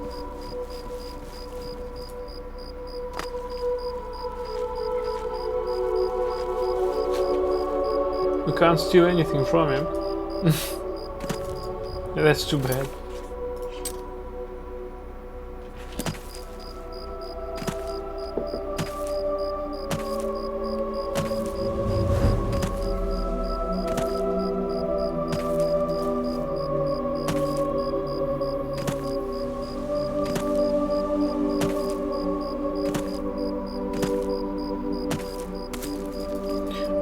I killed the last enemy with my dagger to at least somehow increase our blade skill, because if enemy's blade skill is higher, then he'll, well, at least I think so, and he'll stagger us more. We can try to oppose that with our block skill, but our block skill is too low also.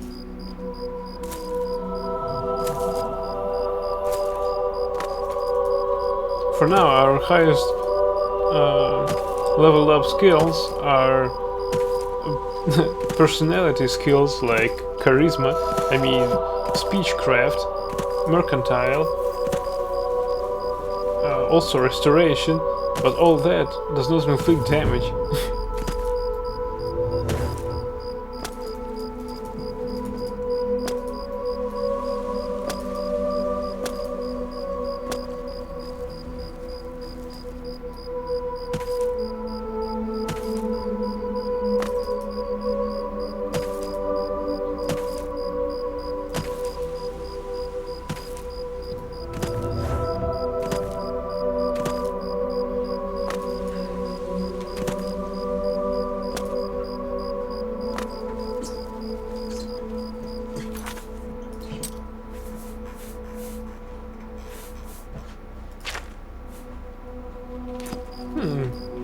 According to our supplies, we only lost about 40 arrows against these two.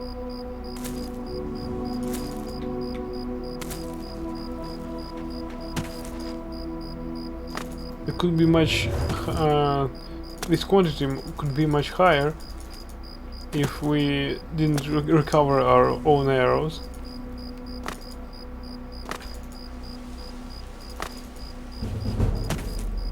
Sneak skill.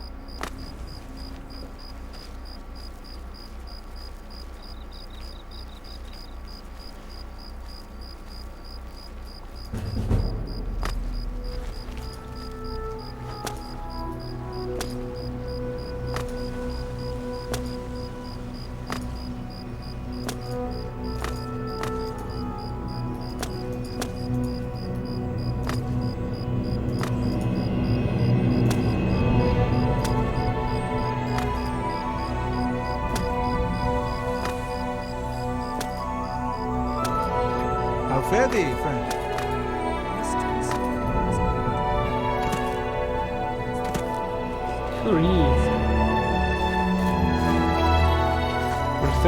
Matredo.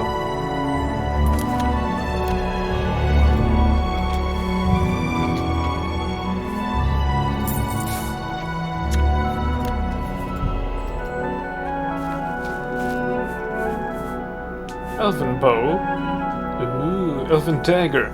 Now this is what we need.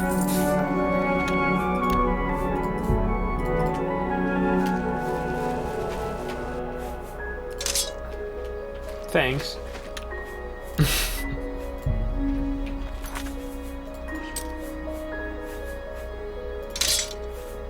Now that is better weaponry than we had. Look at this. It has attack rating 3. If we had that during our fight, that could change at least something.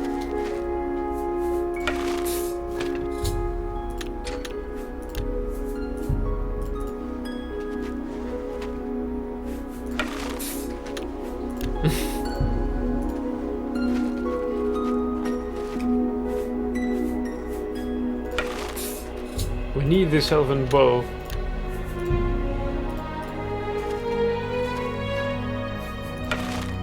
Thanks.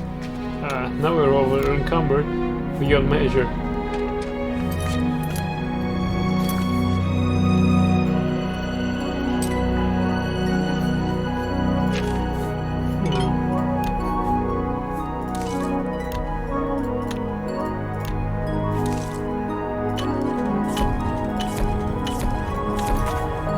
Oh yes.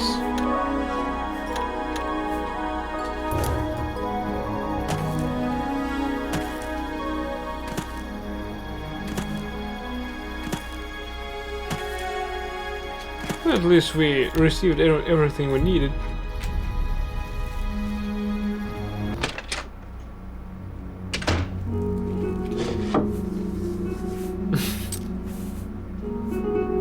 I think this debaser needs to be sold.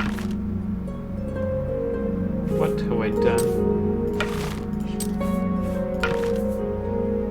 This will be our weapon in our storage. This is for sale. This we'll use.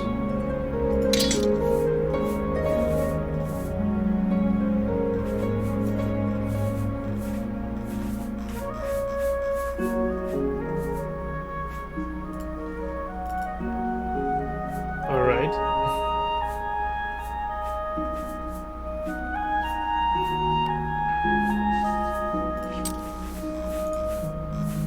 Let's seek for Barenzia's biography. Oh, I don't own it.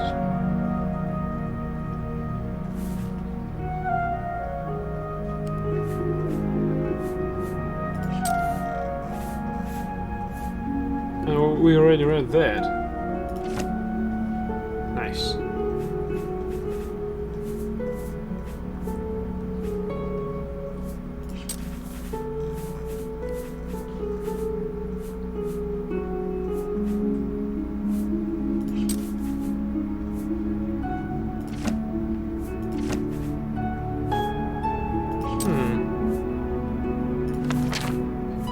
Damn it.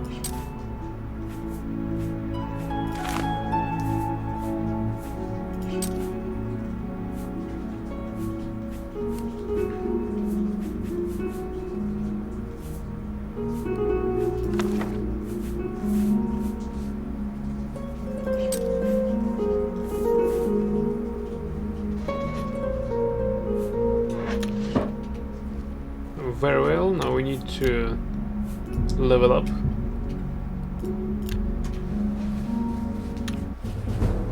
Today you wake up full of energy and ideas, and you know somehow that overnight everything has changed. What a difference a day makes.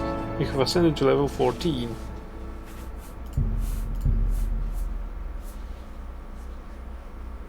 Yeah, it is for me too.